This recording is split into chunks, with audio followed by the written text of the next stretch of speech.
What up, y'all? This your Brooklyn boy Nathaniel the Great, and you now live with 24/7 Magazine. First, I want to welcome you. Appreciate you for taking time out to sit down with us today. No doubt, no doubt. Thank you for having me. All right. Should I look this way or look at? Okay. Now, so can you tell us, our fans, who you are and where you're from? Well, my name is Nathaniel the Great, and I'm from Brooklyn, New York. Okay. So, growing up in Brooklyn, what was it like for you? I mean, Brooklyn is it's inspiration. It's like the air you breathe there. It almost like it fills you up with hustle and with drive. There's so much motivation, competition. It's like you got to be into something. Everybody in Brooklyn they have some type of a way to come up or some type of a scheme to move. So I think that instills motivation in all of us. So yeah, it's no place like Brooklyn. Okay. Now, Brooklyn people have that confidence, but New York as a whole, each borough has that confidence. Is there still a lot of competition between the different boroughs? Friendly competition, yeah, because no matter what borough you're from, you still end up in another borough. You still got friends in another borough. So it's definitely competition between boroughs, but at the end of the day, we all from New York, so it's love. Okay. Now, in today's time, the original New York sound has been lost. And there's a lot of people that's saying they wish it come back. What's your thoughts on that? I agree. I mean, New York definitely has a sound. I think New York has to do a better job at supporting New York in order for that sound to come back. The reason why the New York sound is gone is because I think New York is now trying to follow the trend of what's being respected and what's being supported. But I think the New York sound is definitely a real thing, but it got to get supported in order to come back. So yeah, we got to do a better job, man. Okay. Now, as far as yourself, what got you off into music? Well, I grew up singing in church. My whole family is a musical family, so I don't really think I had a choice at the end of the day. But music it's in our blood. My whole family sings, so it was inevitable for me to become an artist. Okay. Give me something that people may not know about yourself that you would want them to know. I think a lot of people wouldn't know that actually a nerd. Like I fix computers, I maintain networks. Like growing up, while I did music, I also was breaking apart computers and dissecting machines. So a lot of my fans, well, my fans know, but a lot of people initially off of meeting me wouldn't have a clue that I'm actually a whole nerd. Interesting. Yeah. See, you wouldn't have thought that either. So what got you off into computers? First and foremost, my oldest brother, he's the same way. Like he's definitely a tech guy. He's a tech guru. He's been in the game for like 30 years. So growing up, he always said, you need something solid. Even though you're in this music thing, you need something that could situate you in the future and something that's going to be in demand forever. So he came to me, gave me a computer. He said, listen, I want you to learn how to take this apart, put this together. And he gave me a book and said, listen, this is Microsoft. Here's another book. This is called Linux. I need you to learn both of these. So that's kind of just kickstarted it for me. Okay. So how important is knowledge on different things to you? Oh, that I think for me that's like key because regardless of what you do, chasing your passion, chasing your dream creatively, I think the more that you learn about your craft, the more knowledge that you develop about what you're doing, the better you become at it. That's one. And then secondly, as an artist, I think it's important to stay in school too.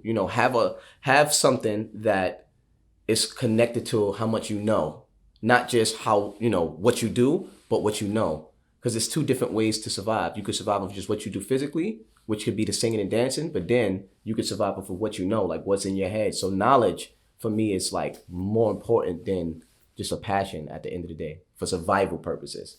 Okay, and with this being a heavy technology world right now, how much of dealing with computers do you apply to your music? You know what? I actually found a way to merge both. Like for me, not just creating music, but I developed my own app, my own application. So if you went into the app store and searched Nathaniel and like an Android or iPhone, my own app comes up where I have my music, my content, a direct messenger system, things that give me full control of my content and where I can leverage my relationship with my fans. That's one thing. And aside from that, I literally have a whole firm where I provide marketing for other artists as well. So I'm doing tech every day right alongside with the music. I just merge both worlds together. Okay. So tech, is that something that you would advise a lot of people to get off into and really kind of learn and understand, or should they just always be able to pay somebody? Well, you know what? I think all of us should know. All of us should have some level of technology. Like right now, I'm doing this interview. You're behind this camera, right? You understand how all of this works. You understand the audio. You understand there's tech there. An artist, he goes and records a song. If you learn how to mix your own records, right? You learn how to engineer it. If you need a website, you're an artist. Maybe you can build your own site. So there's so many different aspects of tech and everything that I think everybody should have some level of being tech savvy. Okay. Now, the industry as a whole, New York used to be the staple for the industry, and it seemed like the South has kind of took it away. Well, how do you feel about the struggle of and the capitalism of where the music is at right now? I think it's always going to move, right? There's always going to be a market that's dominant at one point in time. So even though music may be New York may be the mecca, and then Atlanta will take it for a while, and then you'll get somebody from the West Coast where those artists are prominent at the time. That's just the way things work. It's always going to be moving in a push and pull, which is perfectly fine because then you get this competition, this capitalistic competition that makes everybody fight for that number one spot. So I think that's perfectly fine to have that. But more importantly, the reason why it's hard for New York to have a stronghold on being the dominant market is, once again, I think it's a support. We don't really cultivate our artists. We don't support each other enough. So it's easy for the South, which is very supportive to each other, to just take it and hold it for like a decade at a time. Okay. Now, the old school artists, and the disparity with the artists of the day. Where do you stand on the gap in how the older artists are picking on the young artists, and the young artists not giving respect to the older artists? The older artists had a better understanding of harder work. There was no overnight success. Younger artists, sometimes it's just overnight. So I don't think the younger artists appreciate what goes into it. And the older artists, I think that's always the argument. Where older artists are like, yo, y'all don't appreciate it yet. The quality of your work is not really, it doesn't mean anything. And I think younger artists are like, yo, whatever, we don't care what you're saying. So it creates this back and forth, I think ultimately though, a lot of younger artists, they may not say it publicly, but they always are older artists that they do respect. So I don't think it's a disrespect thing. And even though older artists, they don't really care for the quality of it, they do appreciate how younger artists are using the times for their benefit. So, it's going to be some, push and pull back and forth on both ends. But I think ultimately there is a respect that outweighs the disrespect on both sides. Okay. Now, the pandemic hit pretty hard. It kind of changed the wave of a lot of different things. What did you do to stay active and keep yourself out there during the pandemic? I think what the pandemic gave us is understanding that the physical side of music, the physical side of marketing, it could be taken away at any point. So we all had to figure out better ways to market, brand ourselves on the web. Me personally, I did the same. I tapped into all of the online resources I could find. I just tripled my efforts online, and I think that was the best key to survival for me. Really tapping into the online side of things and learning how to reach people online better than ever. So that was my whole key for survival. I just went deeper into the marketing online, branding, the outreach, running demographical ads to reach target audiences. So I pretty much stepped my game up with the online side of things. Okay. Now, keeping in tap with the pandemic, New York was one of the hardest hit places. And now it seems like, after the election, they're saying that COVID's dying down. They're about to open up the market again. Right.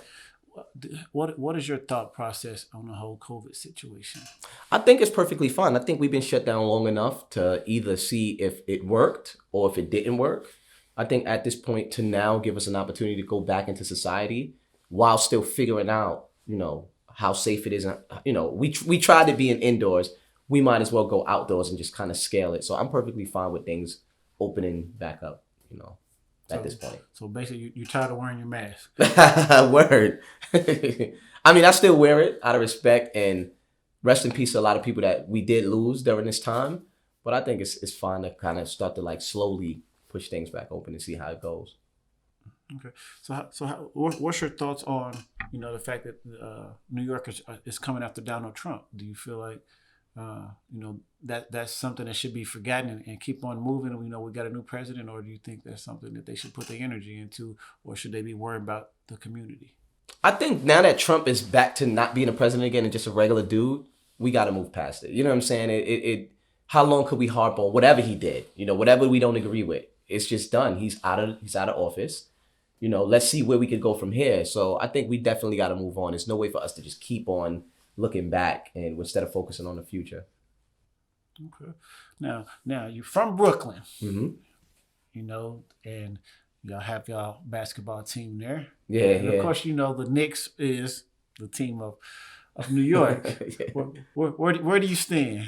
Yo, it's crazy because Knicks fan, like, just because they've been there, they've been a staple. I've always been a Knicks fan. Even when they losing, I'm like, yo, Knicks tape. But the Nets are in Brooklyn. The stadium is a couple blocks from my crib. I could walk there. The energy is different. It gives us something else to celebrate. Just having a really good Brooklyn team. Sadly, though, for me personally, I think I still want to see the Knicks get in position, regardless of how powerful the Nets get and how talented they get. Yo, I need the Knicks to get a ring still. I can't turn my back on them. All right, man. Let's talk a little bit about some more New York. Mm-hmm. Top 5 greatest artists of all time, strictly from New York. Jay-Z, right? Nas. I'll throw Big L in there. Definitely Big L. Now I gotta think because that's really the top. Biggie, bugging. Biggie, come on, can't forget Biggie. And another top New York. One more. And it's all rappers, which is strange because it shows you that there's like a missing, R&B is missing. I'm an R&B singer, so I'm that guy that's trying to fill that void. But one more rapper, New York, that I would give it to. And I'm probably leaving out so many because it's a whole top 10 that's easily nameable in New York. But it's tough. Who could get that 4th spot from me, man? Like, it's tough. All right, I'll say because of impact on this one, the impact that they had. It's a battle between Cam and 50 because their movements. I'll give it to Cameron because just of the time that he was able to create what he created and his trends and what people follow, how they followed them. I'll throw Cam in the top 5 for now. Okay. Now, your top 5 most slept on artists from New York. Man, it's so many, yo. So many slept on artists. Hollywood Play. That's somebody from Brooklyn. Brooklyn guys know him. Rest in peace. He's definitely was super slept on, and everything that's going on musically now, he was doing that. He was doing that 5 years ago. Sheesh, that's a good question. I mean, it's so many, man. Slept on. Me. Let me get back to you on the next 3 because it's so many. All right. Who are some artists that kind of inspired you and that you kind of set sails to try to be like? Jay-Z definitely number 1. Just outside of the music, just the business moves, how he was able to leverage just being an artist to becoming like a mogul. Music Soul Child on the R&B side. I always name him everywhere I go. He was like my idol because he's the first R&B artist that I bought all his albums and dissected his lyrics and realized, yo, this dude is telling stories. Like as an artist, I need to be a writer, not just, singing. And then his harmony arrangement. So that those 2 guys, I would say top of my influential list. Okay. Now, you work with some heavyweights and Khaled is one. Yeah. Where does he fit on your list, and what was it like working with him? Khaled, I think he definitely is an innovator. He learned how to take whatever he is in every relationship and leverage that to get more opportunity, even to the point where he could just get on the phone and get the biggest artist to drop a record for him. I think it takes creative communication to get to that point. Easy to work with, of course. Like it's about the music with him. It's always about the music. So guys like that. DJ K Slay, shout to K Slay. He was the one that put that whole entire situation together with me, Khaled, DJ Drama, all of us on the same record, and DJ Duop. But, Khaled just an easy guy to work with. Everybody that I know that worked with him say the same thing. So, good guy, man. What is one thing that you learned from him that you use in your your path now? Yo, skies are really the limit. You know, you can go from wherever you are to wherever you see yourself. That dude was a DJ years ago, and that was it. And not even a poppin' DJ. And went from there to being able to drop albums that's hitting the charts, #1 singles, open like performances for like the All-Star games, like things that it's like, yo, how does dude get a set on an All-Star game? He's not even an artist, but it's his set. But it's just about vision, just being able to put yourself in these positions, getting commercials with Geico, and it's unlimited potential for anybody. You just gotta believe it. So I think with him, everything that he's done, I definitely apply that to myself in terms of the limitlessness. You know, it's no limit to where we can go. It starts with music, but from then you can just go to the stars. Okay. So who are some of the other big names that you've worked with? Oh man, French Montana, Pusha T, Ray J, Fat Joe, Remy Ma, Pat Poose, the whole WuTang. You know, I was on an album of theirs. Then individually worked with Raekwon, Uncle Murder, Mano, Fred the Godson. You know, I just been around for a little while. You know, Who was the most interesting person you worked with? the most interesting, I think RZA from WuTang, because the dude really is a abbot. Like his perception on life itself is philosophy. You're really talking to somebody who he just sees things from a different lens. It's so much more than the music with him. And when I was young, I didn't realize that. You know, I think I just didn't see until like later on. You grow up and you're like, wait, this dude is a visionary. So for me, it's him. He's definitely most interesting guy. Okay. So outside of music and computers, what are some other things that you're into? Outside of music and computers, trying to learn how to cook. Being a father, you know, I have a son of 16. He's also an artist, Zay Oblivion, and I just had a 3-month-old son. Starting over at this point, I'm 34, so starting over with a kid, you realize parenting is like a whole.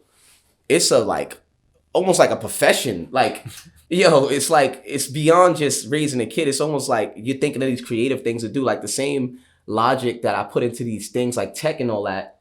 Now as an adult with a kid, because my first son I was 17, so I raised him like as a kid. I didn't really know anything. But raising a child for me is almost like you become passionate about it. So that's a passion. You become tactical about it. So it's like you approach it with a mindset of professionalism. So that's really a thing, man. Parenting is a thing. It's up there with my passions right now. Okay. So how is it having a son that's actually in the game as well, and you both trying to reach your goals? It's fun because all of the bumps and bruises that I had to go through, all of the lines that I had to wait on, he get to skip that. You know, I'm his father / manager / we got the label / everything. So / business partner. I teach him how to do things. I teach him how to make money out of it. I teach him how to monetize. So it's not even just about music. It's about helping him set up his future. Because outside of music, I'm also making sure he understands IT and technology, making sure his grades are right. So it's more fun than it was for me as an artist. You know, for me, I'm just like working hard. For him, I'm like, yo, this worked for me. Put you in this position. Oh, I did this interview on Hot 97. I make the same phone call. Bring my son in next. So it's just like, it's fun on the aspect of him. For me, being an artist, it's not as fun because I'm the one that's like paving the way. So I find it interesting. And I like the word paving the way. Yeah. So is this something that you hope your younger child goes off into as well, or? No. I don't want them all to be artists. That's mad crazy. Like, but if he does it, because my son that's an artist, then he wanted to do it. If my son, this one now, Cairo, he's the youngest when he's 3 months. If by the time he's 14, 15, 16, and he want to be an artist, not only me, but my son should be so big and so well known that for him to do it, it should be as easy as Jay-Z's kids trying to be an artist. It's like, oh, you Jay-Z kid, of course, you can do whatever you want. It should be that easy for him. But I really rather look at it this way. Me and my son is so successful, business-wise, not just being an artist, that my youngest son, Cairo, should be able to start any company he wants. Should be able to run any business he want to start. So I think there's so many more lucrative things than music that at the success level that I should be at by the time he's an adult, he should have so many more options that's better than being an artist, that I would prefer him to take one of those routes. Okay. Now, when people say keep it real, what does that mean to you? For me, be yourself. Just be yourself. I think if you yourself, regardless of what that is, that's the realest thing you could be. Some people may not agree with it. Some people may hate what you're saying, what you're doing, how you're moving. But if it gets no realer than that. That's what it means to me. All right. Now, R&B hasn't really, it don't peak out like it used to in the industry. And there's only a few top artists on the R&B side. What are you bringing to the game that hopefully can propel you to that level? One of the things that I think is missing, honestly, in the game, not only just R&B, but R&B from a perspective of somebody from where I'm from, with my background, with my experience in life.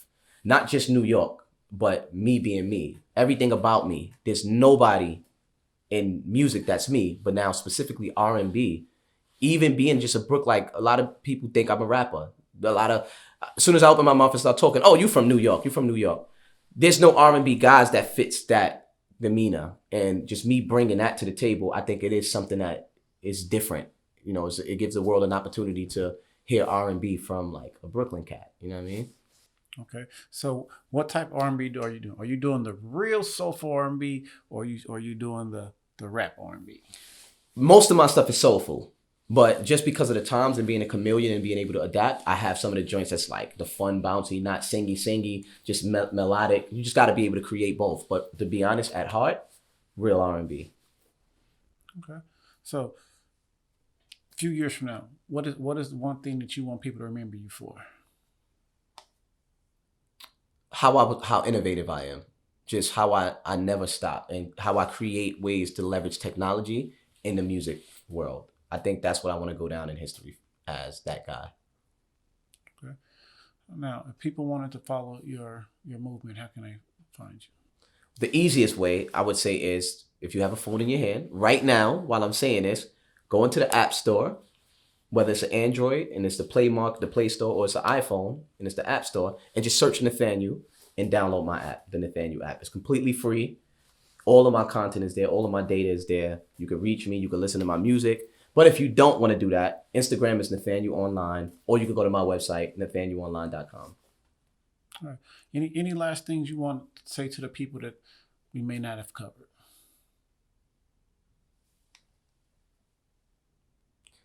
I would leave people with this idea, because I think we all chasing something, and things don't happen as fast as we want it to happen. Just always remember that dreams don't have an expiration date. It could happen at any time.